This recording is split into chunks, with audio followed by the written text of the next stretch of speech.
दुसरी आई आणि माझ्या वडिलांनी सेकंड मॅरेज केलं. तिसरी आई. मला 3 मामाचे गाव आहे. एक मामाचं गाव आहे बोरखेडा, तिथे माझा जन्म झाला. एक मामाचं गाव जिथे मला आईने मोठं केलं हे मामाचं गाव आहे पाटसरा, तालुका अमळनेर. आणि जी माझी सेकंड आई होती तिचं माहेर होतं गाडोदा, तालुका जळगाव. मला 12 मावशी आहेत. आलं का लक्षात? मला 12 मावशी आहेत. आम्ही 17 मावस भाऊ आहे आणि 23 मावस बहिणी. इतके जरी बोलवले तर मला कोणत्याच पाहुण्यांना बोलवण्याची गरज नाही. त्यांची मुलं त्यांच्या मुली भरपूर आहे. पण मला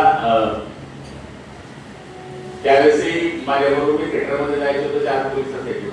त्यावेळेस PSI म्हणजे फार मोठा रुबाब कार्यक्रम होता. एका तालुक्याला PSI एक पोस्टिंग असायची. आणि माझं जीवन खूप सुंदर गेलं. पण ज्या वेळेस असे प्रसंग येतात, जरी मी आमदार होतो तरी प्रताप जिल्हा परिषदेच्या शाळेतच होता. रिंकू सुद्धा जिल्हा परिषदेच्या शाळेतच होते. फक्त हा लहान जो होता याला आम्ही कोळपेवाडीला टाकलो KG ला. नंतर तो मान स्कूलला शिकला. नंतर तो इंजिनियर झाला. पण आमचा जो टच आहे तो पहिलेपासून गरिबी वाढल्यामुळे हे आमच्या लक्षात राहतं की आपण हे काम केलं पाहिजे. आणि मला तरी असं वाटतं की आता हे 792 जे मुलं आहेत यांचं उद्याचं स्वप्न बघण्याचा प्रयत्न आम्ही करतोय.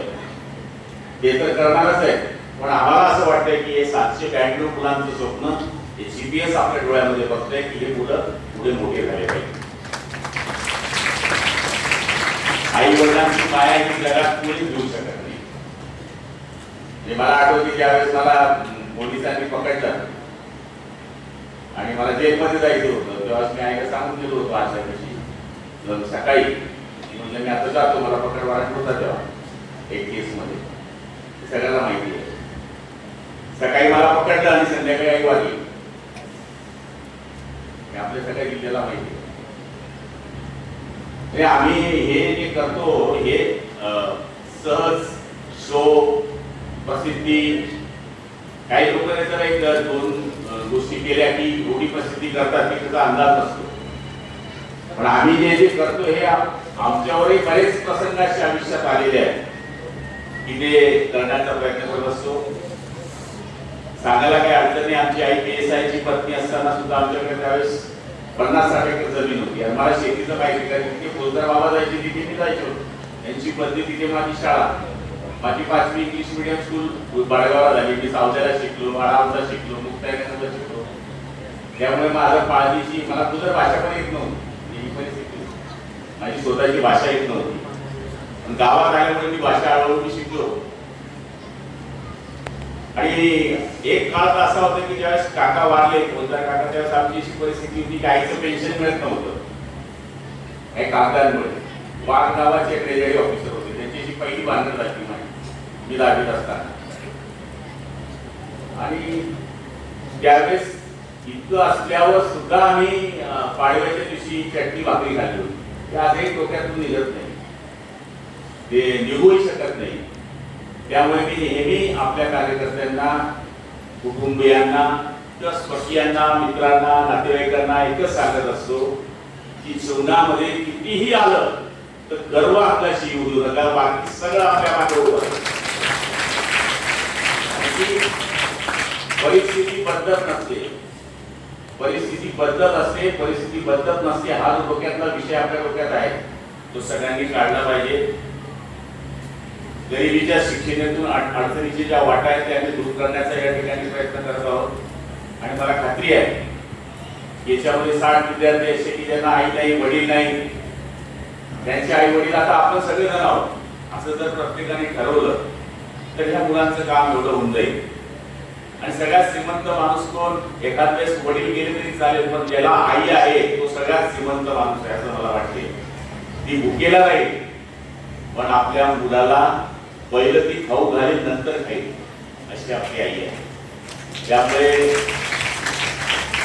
मी नेहमी पशु कंपनीला हेच सांगत असतो की बेटा तुम्ही पहिले आई बाबा म्हणा मग साईबाबा म्हणा. पहिले आई बाबा म्हटल्याशिवाय तुम्हाला साईबाबाच प्राप्त होऊ शकत नाही.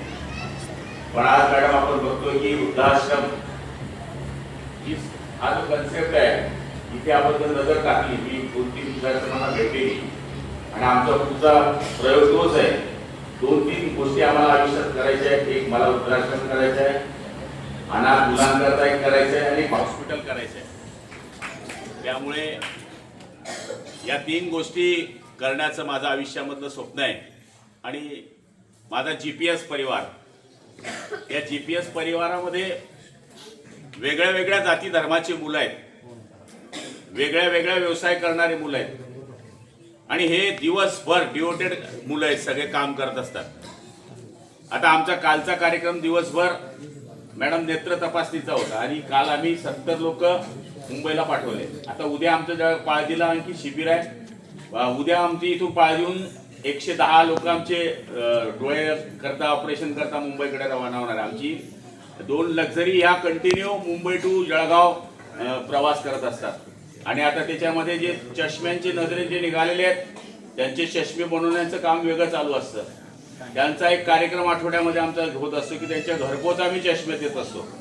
म्हणजे कामं इतके आहेत. लोक म्हणतात की आम्हाला समाजसेवा करायची आहे, आम्हाला अमुक अमुक करायचं आहे, मग काय केलं पाहिजे. इतकं आहे फाटलेलं की तुम्ही शिवू शकत नाही, एवढं जगामध्ये फाटलेलं आहे.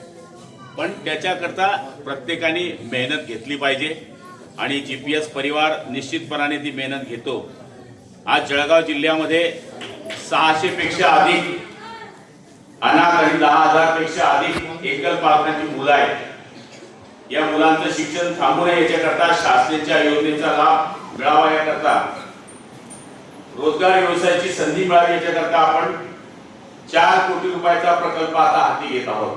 त्याच्यामध्ये रोजगाराची संधी आपल्याला या ठिकाणी मिळणार आहे आणि हे करण्याकरता आपल्या सगळ्यांचं सहकार्य आम्हाला या ठिकाणी 100% मिळणार आहे.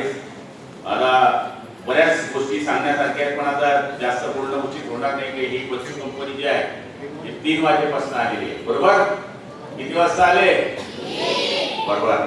हे 3 वाजता ही सगळी बच्चू कंपनी आलेली आहे आणि आम्हाला असं वाटतं की हे तो मुलगा आता आपल्या समोर गाणं म्हटलं. विचार करा तुम्ही की त्याला आई नाही, त्याला वडील नाही, त्याला आजी नाही, त्याला आजोबा नाही. आपल्याला सगळं आहे तरी आपण आई वडील वागत नाही. काय वाईट परिस्थिती. काही तर आम्ही आता डोळ्यासमोर सांगतो काय खाणार ती म्हातारी, आधी भाकर खाणार आणि संध्याकाळी आधी भाकरी खाणार, ते सुद्धा देणार. वाटेचे पडतात मॅडम. 2 मुलं असतील तर 6 महिने म्हणतात की तुम्ही 6 महिने आई वडील तू वाग, 6 महिन्यानंतर लहान वागेल. असं पुढे गावात आहे आमच्या काही ठिकाणी, गावात आम्ही बघतो 2 मुलं आहेत, आई वडील आहे, दोघं मुलं सांगतात 6 महिने हा वागवेल तुम्हाला, 6 महिने वागवेल. म्हणजे काय एसटी बस आहे का 6 महिने या गावात जाईल 6 महिने त्या गावात जाईल. इतकं वाईट आहे. त्यामुळे संस्कार करणे ही अत्यावश्यक काळाची गरज आहे आणि एकत्र कुटुंब पद्धती तर आता जवळपास संपण्यात गेलेल्या आहे आणि मला तरी असं वाटतं की हाच आपला आता परिवार आहे. या परिवाराची सेवा करणे खूप आहे करण्यासारखं. ज्याला करायची इच्छा आहे खूप करू शकतो. आता आमचं दिवसभर GPS चालू असतं. सकाळी उठलं की मुलांचं वेगळा एक उपक्रम असतो. दुपारी आमची 200 टिफिन सिस्टीम आहे. गावामध्ये आम्ही 200 लोकांना रोज टिफिन देतो, ज्याला कोणी नाही 2 देतो. जे आता सोपं नाही आहे. आपण 5 जणांना जेवण खायला तर नुसतं 2-4 पाहुणे आले तर आपण नाक नव्हतो. रोज 200 लोकांना पाऊस राहू दे, ऊन राहू दे, काही राहू दे, आमच्या गावात पोचणार. तर सांगायचा अर्थ असा आहे की तुम्ही पण काहीतरी करा. बऱ्याच लोकांकडे पैसे पण काढायची दारत नाही. मग मेल्यावर काय होतं ते मी एक उदाहरण सांगतो ना. नेहमी की एक माणूस होता की त्याच्याकडे खूप पैसा होता. इतका पैसा आयुष्यभर त्यांनी पैसा पैसा पैसा खूप पैसा कमवला. मग यमराजाने ठरवलं की आता याचा नंबर आहे. यमराजाने सांगितलं की आता 15ची लिस्ट तयार आहे. यमराजा त्याची घरी गेला. चल बाबा आता तुझा आज नंबर आहे.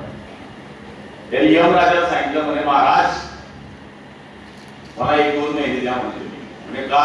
म्हणजे मी फक्त पैसा कमवला आयुष्यभर, मी दान केलं नाही, धर्म केला नाही, गरीबाला मदत केली नाही, कोणाच्या कामात आलं नाही, तर मला तेवढी संधी द्या म्हणे तुम्ही. किंवा राजा म्हणे इथे काही वशिला बिशिला काही चालत नाही, वरतून आदेश आलेला तो मला पाळायचा आहे. तर हा वैतागला, काय करावं. याने भगवान दिलं आणि यमराजाला सांगितले की तुम्ही जेवण करा, खूप जेवण करा. यमराजा मस्त जेवण करून तृप्त झाले. म्हणले मी आता थोड्या वेळ झोपतो, मागून जाऊ. यमराजा झोपले, त्याच्या गोष्टीच्या खाली यादी होती, पहिला नंबर याचा होता. यांनी पहिला नंबर फोडला आणि त्याचं नाव सुट्टी टाकून घेतलं. यमराजा झोपेतून उठले, अरे दा म्हणे बाबा तू फार सेवा केली, आता मला तुझी खूप दया आली म्हणे, मी वरतून देणार होतो म्हणे तुला, पण आता खालून नंबर लावतो म्हणजे सांगायचा असा आहे की तुम्ही समजले हुशार आहे, म्हणजे लाडक्या बहिणी सगळ्या समजल्या मी काय बोलतो.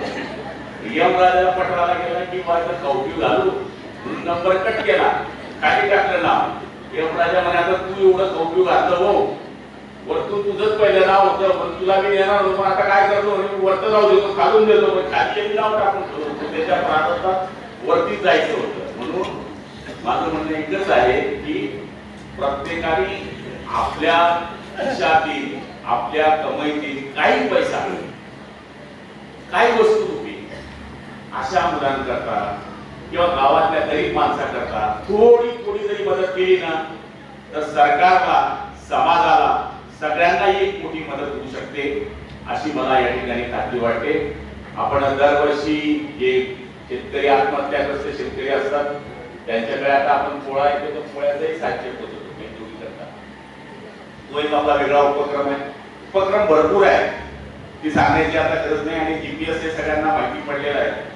पण आज आपल्या सगळ्या विद्यार्थ्यांना मी एकच सांगेन की जिद्दीने अभ्यास करा, खूप मोठे व्हा. कदाचित तुमच्यामध्ये कोणी डॉक्टर बसलेला आहे, कोणी वकील बसलेला आहे, किंवा सीओ मॅडम सारखा कोणी IAS अधिकारी इथे बसलेला आहे असं मला या ठिकाणी वाटतं, आणि तो व्हावा हीच पांडुरंगांनी प्रार्थना करतो. आपण सगळेजण मोठ्या संख्येने उपस्थित राहिलात, माझ्या माय बहिणी सुद्धा इथं मोठ्या संख्येने उपस्थित राहिल्यात, त्याबद्दल सगळ्यांचं खूप खूप आभार मानतो. सगळी प्रमुख मंडळी सुद्धा आमच्या तालुक्यातली सगळी मंडळी या ठिकाणी आली, तुमचं सुद्धा खूप आभार मानतो. राजकारण हे चालू राहील, राजकारणाकडे लक्ष देऊ नका, तुम्ही समाजसेवा करत राहा. खुर्ची तुमच्या मागे पळत येते, खुर्चीच्या मागे पळू नका. खुर्ची आपोआप तुमच्याकडे येईल जर तुमच्या मनामध्ये निष्प्रह काम करण्याची भूमिका असेल, सत्य काम करण्याची भूमिका असेल, तर आपल्या मागे सत्ताही आपोआप येईल. सत्ता आणण्याची गरज पडणार नाही. याचं कारण तुमचं चांगलं काम, तुमचं निष्प्रह काम, निष्कलंक काम, याच्या मागे सुद्धा पांडुरंग उभा राहतो असा विश्वास मला आहे. आपल्या सगळ्यांचे खूप खूप आभार. जय हिंद, जय महाराष्ट्र.